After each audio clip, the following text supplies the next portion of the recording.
کہ لوگوں کے درمیان فیصلہ کرنا چاہیے۔ حاضرین، انشاءاللہ بإذن اللہ اللہ کی اجازت کے بعد کوشش یہ ہوگی کہ ہر سنیچر آپ کے درمیان بعد نماز عشاء حاضر رہوں۔ میں نے آپ کے سامنے ایک حدیث پڑھی، اس کا ترجمہ کیا۔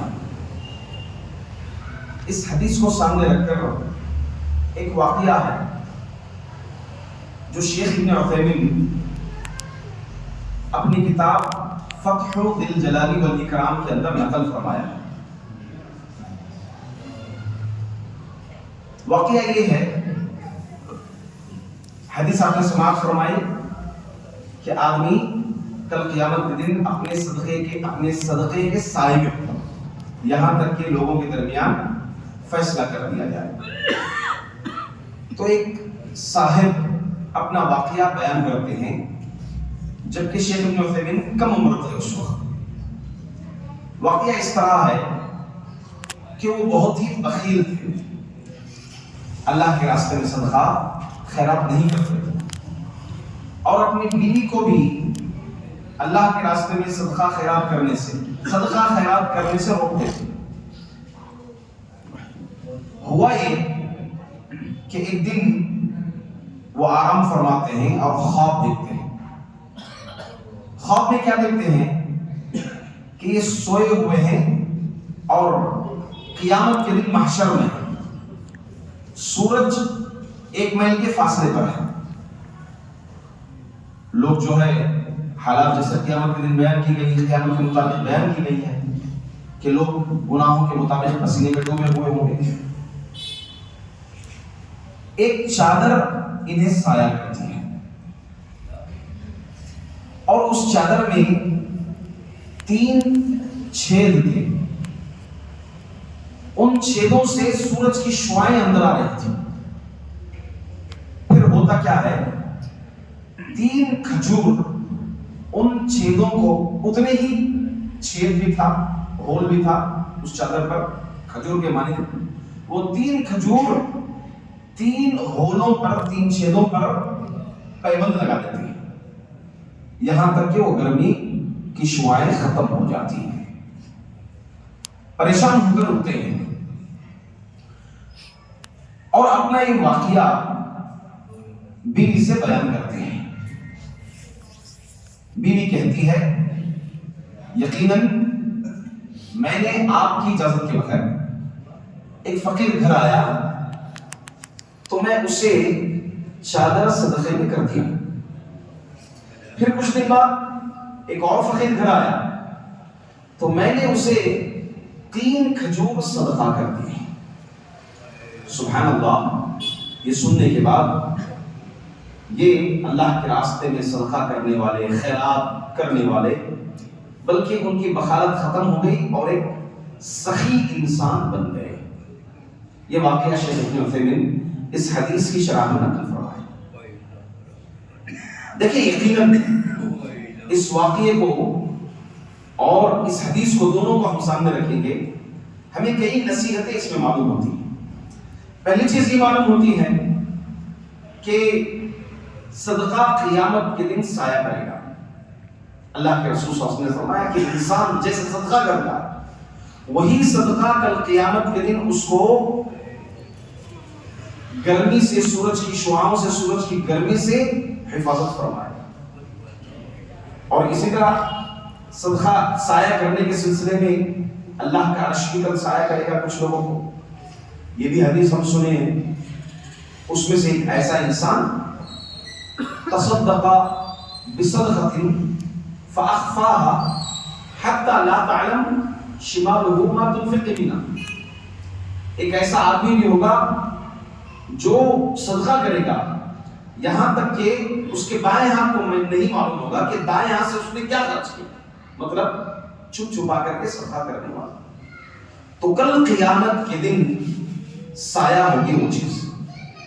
سورج کی گرمی جب ہوگی تو گرمی جو انسان کو محسوس ہوگی وہ 2 طرح سے، ایک خارجی اور دوسری داخلی. خارجی گرمی اللہ کا عرش کا سایہ جو ہے اس سے روکے گا. اسی طرح بندہ جو صدقہ کیا رہتا ہے وہ چیز اس کو سایہ ہو جائے گی, اس کو روکے گی. پھر داخلی گرمی کیسے ختم ہوئے گی آپ لوگ بتائیں, آپ لوگ بتائیے داخلی گرمی کیسے ختم ہوئے. ایک ظاہری گرمی, اوپری گرمی. گرمی کے دنوں میں ہم کیا کرتے ہیں, پہننا اوڑھنا سب بدل جاتا ہے, رہن سہن سب بدل جاتا ہے, پنکھے اے سی سب درست کرا لیتے ہیں, صحیح رہتی ہیں.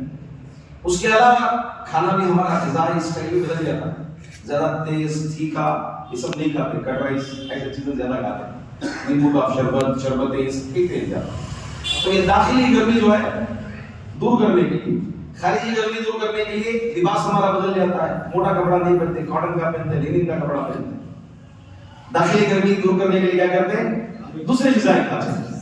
تو ویسے کل قیامت کے دن ظاہری گرمی تو اس سائے سے دور ہو جائے, داخلی گرمی کیسے دور ہوئے گی, حوض کوثر سے. کیونکہ حدیث میں ہے اللہ کے رسول صلی اللہ علیہ وسلم نے فرمایا من شرب منه لا يظمأ ابدا, جو کوئی حوض کوثر سے ایک مرتبہ سیراب ہو جائے وہاں پھر اس کو ہمیشہ کے لیے پیاس نہیں لگے. اللہ تعالیٰ ہم تمام کو دونوں چیزیں نصیب فرمائے, آمین آمین. تو پہلی چیز یہ ہوگی کہ اللہ کا عرش, یہ صدقہ جو اللہ کے راستے میں خرچ کیے رہتے ہیں وہ سایہ کرے گا. دوسری چیز معلوم ہوتی ہے کہ انسان کو نیکی کے بارے میں چھوٹی بڑی نہیں سوچنا چاہیے, چھوٹی نیکی کو بھی حقیر نہیں سمجھنا چاہیے. دیکھو 3 کھجور تھے, فقیر آیا 3 کھجور کیا کر دیے, صدقہ کر دی. چھوٹی نیکی نہ یہ بول کر نظر انداز نہیں کرتے. چھوٹی چھوٹی نیکیاں کیا ہو جاتی ہیں, دیکھو واقعہ مانو, چھوٹی چھوٹی نیکیاں کبھی جو ہے وہ ایک چھوٹی نیکی انسان کو جنت جانے کا سبب بن جاتی ہے. کتے کو کیا کیا, پانی پلایا, اللہ اکبر, جنت جانے کا سبب ہو گیا. نبی اکرم صلی اللہ علیہ وسلم فرمائے کہ 2 رکعت نماز جو اللہ کے لیے پورے خشوع و خضوع کے ساتھ ادا کرتے ہیں وہ 2 رکعت نماز جنت جانے کا سبب ہو جاتی ہے. تو چھوٹی نیکیوں کو معمولی نہیں سمجھنا. لا تحقرن من المعروف شيئا ولو ان تلقى اخاك بوجه طلق, تم چھوٹی نیکی کو بھی حقیر نہ سمجھو گرچہ تمہارے بھائی کے سامنے, مسلمان بھائی کے سامنے خوش مزاجی کے ساتھ تم ملو یا مسکراتے چہرے کے ساتھ تم ملو, یہ بھی ایک بہت بڑی نیکی ہے نا. بھائی کے سامنے مسکرا کر کے ملنا, ملاقات کرنا, یہ کیا ہے, نیکی ہے. ہاں سامنے بھائی ہے, مسلمان بھائی ہے, اس کے سامنے اپنا چہرہ پھولائے ہوئے ہیں, بھگائے ہوئے ہیں, خامخواہ کوئی وجہ نہیں, بس مسکرا کے مل لے, ایک نیکی مل گئی. سبحان اللہ. تو اس لیے انسان کو چاہیے, مسلمان کو چاہیے نیکی جیسی بھی ہو حقیر نہیں سمجھنا چاہیے بلکہ اس نیکی کو انجام دینا چاہیے. کیوں؟ کیونکہ قیامت کے دن فَمَن يَعْمَلْ مِثْقَالَ ذَرَّةٍ خَيْرًا يَرَهُ, ذرہ برابر بھی اگر خیر کیا ہے, رتی برابر بھی اگر عمل کیا ہے, یراہ, کل قیامت کے دن وہ دیکھے گا. تیسری بات اس واقعے سے ہمیں معلوم ہوتی ہے اخلاص. کیا معلوم ہوتا ہے, اخلاص. ہم صدقہ بھی کریں, کیسے کریں, اخلاص, دل میں کیا ہو, راضی کون ہو, اللہ, اللہ راضی. کیسے دیکھا جاتا ہے, تعجب ہوتا ہے. مساجد کے لیے, مدارس کے لیے صدقہ کرنے والے, خیرات کرنے والے جب وقت آ جاتا ہے تو بول بجاتے ہیں اللہ کے گھر کے کہ میں تو مسجد کے لیے نل لگایا, میں مسجد کے لیے پنکھے ڈلایا, میں تو مسجد کے لیے یہ کیا. جب ضرورت پڑی ہمارے پاس آئے, اب ضرورت ختم ہو گئی تو ہم نہ ہمارے سے منہ کر رہے ہیں. کیسے دل گوارا کرے گا, کس کو کر رہے ہیں, کس پر احسان کر رہے ہیں, بھلا کس کا ہو رہا ہے, آپ کا ہو رہا ہے. اللہ کے گھر کو آپ صدقہ کر رہے ہیں, اللہ کے گھر کو آپ اگر صدقہ کریں گے تو آپ کے لیے راستہ ہموار ہے, آپ کے لیے جنت میں گھر بن رہا ہے, آپ اپنے لیے کر رہے ہیں, کسی پر احسان نہیں کر رہے ہیں. اسی لیے اللہ تعالیٰ فرماتے ہیں یا ایھا الذین آمنوا اے مومنوں لا تبطلوا صدقاتکم بالمن والاذى، تم اپنے صدقوں کو احسان اور تکلیف دے کر کے باطل مت کرو، خراب مت کرو، ضائع ہو جائیں گے۔ احسان جتلانے کا حق کس کو ہے؟ رب العالمین کو۔ ہم کون ہیں؟ ہم کون ہیں؟ حقیر پانی سے پیدا کیے گئے، ہماری کیا اوقات ہے؟ اللہ اکبر۔ اس لیے ہم احسان جتلا کر کے صدقے کو اپنے ضائع نہیں کر لینا چاہیے۔ اسی طرح سے انسان کو بخیل نہیں ہونا چاہیے، بخیل نہیں ہونا چاہیے بلکہ سخی ہونا چاہیے۔ عمر بن خطاب رضی اللہ عنہ غنی النفس سے ان کے اندر کیا تھی؟ دل سے مالدار بننا، دل کے مالدار، بے نیازی، مال سے بے نیازی، سب سے بے نیازی ہونا چاہیے، یہ دنیا سے بے نیازی ہونا چاہیے، دل میں سخاوت کرنا چاہیے، خرچ کرنا چاہیے، جتنی استطاعت، جتنی طاقت ہے اللہ کے راستے میں صدقہ کرنا چاہیے۔ بخیلی صدقے سے روک لیتی ہے اور یہ مال انسان کے لیے کیا بن جاتا ہے؟ فتنہ بن جاتا ہے۔ اسی لیے اللہ تعالیٰ نے فرمایا کہ تمہارا مال بِأَمْوَالِكُمْ وَأَوْلَادِكُمْ فتنہ، تمہارا مال، تمہارے اولاد فتنہ۔ یہ مال فتنہ کب بنے گا؟ جب بخیلی اس مال کو خرچ کرنے سے روکے۔ خرچ کر رہا ہے، اللہ کا موقع آیا ہے، ہاں مجبور انسان ہے ہمارے سامنے، ضرورت مند ہے، مسجد کو ضرورت ہے، مدرسے کو ضرورت ہے، مگر ہمارا ہاتھ جیب کو روک رہا ہے، ہماری بخیل روک رہی ہے۔ یہ فتنہ ہے مال، اس لیے بخیل نہیں ہونا چاہیے۔ اور ہاں بخیل بڑی خطرناک چیز ہے۔ اللہ کے رسول صلی اللہ علیہ وسلم نے فرمایا اتقوا الشح، بخیلی سے بچو، فإنما أهلك من كان قبلكم، اس لیے کہ یہ بخیلی تم سے پہلے امتوں کو ہلاک کیا۔ شح کس کو کہتے ہیں؟ شح کہتے ہیں مال کا حریص، بخیل، اتنا مال کا حریص ہو جانا، بخیل ہو جانا، اس کے جو حقوق ہیں وہ حقوق ادا نہیں کرنا۔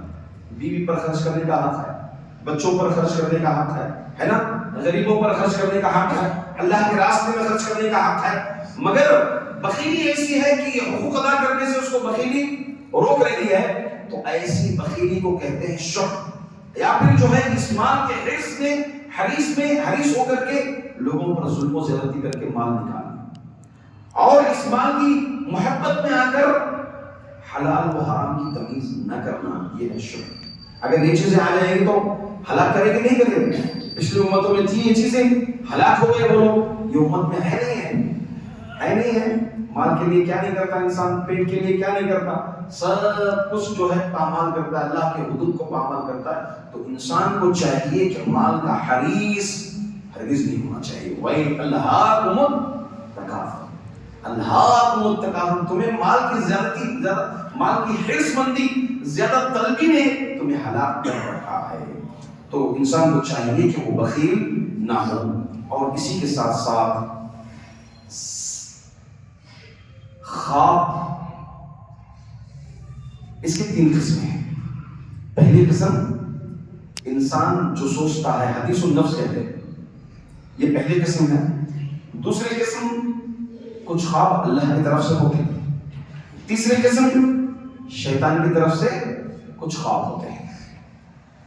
اللہ کی طرف سے جو خواب ہوتے ہیں، بسا اوقات وہ خواب گرچہ خطرناک ہیں مگر نتیجے میں اس کا نتیجہ اچھا نکل رہا ہے۔ اب یہی وہ خواب تھا جو اللہ تعالیٰ کی طرف سے تھا، خواب ہے نا۔ ایک خواب کیا بولا ہمیں؟ حدیث النفس، انسان جو سوچتے رہتا ہے، خلائی پلاؤ پکاتے رہتا ہے، سویا تو وہ دکھتا ہے اسے خواب میں، اسے ایک بزنس کرنے کا رہتا ہے، وہ بزنس کے بارے میں پلان کرتا ہے، ذہن میں مائنڈ میں سیٹ کرتے رہتا ہے، سویا تو کروڑوں کا مالک بن گیا، اڑ جاتا خوشی ہو کر، وہ میرا کروڑ پتی بننے والا ہوں۔ یہ حدیث النفس، انسان جو سوچ کر کے سوتا ہے، کبھی بھوتان کی کہانیاں، یہ وہ بچوں کو دیکھے ہوں گے آپ، ایسے ویسے کہانیاں کہتے ہوئے سو جاتے ہیں، رات میں ڈرتے ہیں، وہ بس حدیث النفس ہے۔ دوسرے خواب شیطان کی طرف سے، شیطان آ کر ڈراتا ہے، دیگر چیزیں دھمکاتا ہے، پریشان کرتا ہے۔ اور تیسرے خواب اللہ کی طرف سے، وہ خیر ہوتے ہیں، کبھی کبھی ڈراؤنی خواب بھی اللہ کی طرف سے ہوتے ہیں مگر وہ بندے کے حق میں خیر ہوتا ہے۔ آپ کو ایک واقعہ سناتا ہوں اس کا۔ عبداللہ بن عمر رضی اللہ عنہ عبداللہ بن عمر رضی اللہ عنہما یہ دیکھتے تھے کہ لوگ اللہ کے رسول صلی اللہ علیہ وسلم سے خواب سے متعلق پوچھ رہے ہیں، بات کر رہے ہیں۔ ان کی بھی خواہش کی تمنا تھی کہ خواب مجھے بھی دیکھنا چاہیے، مجھے خواب ہی نہیں پڑتے تھے۔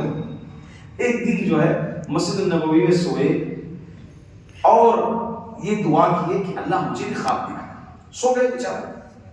خواب میں کیا دیکھتے ہیں کہ دو فرشتے آئے، ان کو لے چلے جہنم کی طرف لے جاتے ہیں، اور جہنم کی جو صفت بیان کی کہ اس کے اطراف و اکناف لوہے سے ڈھکا ہوا، اور فوراً وہ ڈر گئے، اعوذ باللہ من النار، اعوذ باللہ من النار کہہ رہے ہیں کہ میں اللہ کی پناہ میں آتا ہوں جہنم سے۔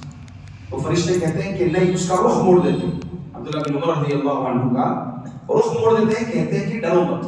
اس کے بعد بیدار ہوتے ہیں عبداللہ بن عمر پریشان ہو کر، اللہ کے رسول صلی اللہ علیہ وسلم سے جب ذکر کرتے ہیں تو آپ صلی اللہ علیہ وسلم کہتے ہیں نعم الرجل عبد اللہ لو کان یصلی من اللیل۔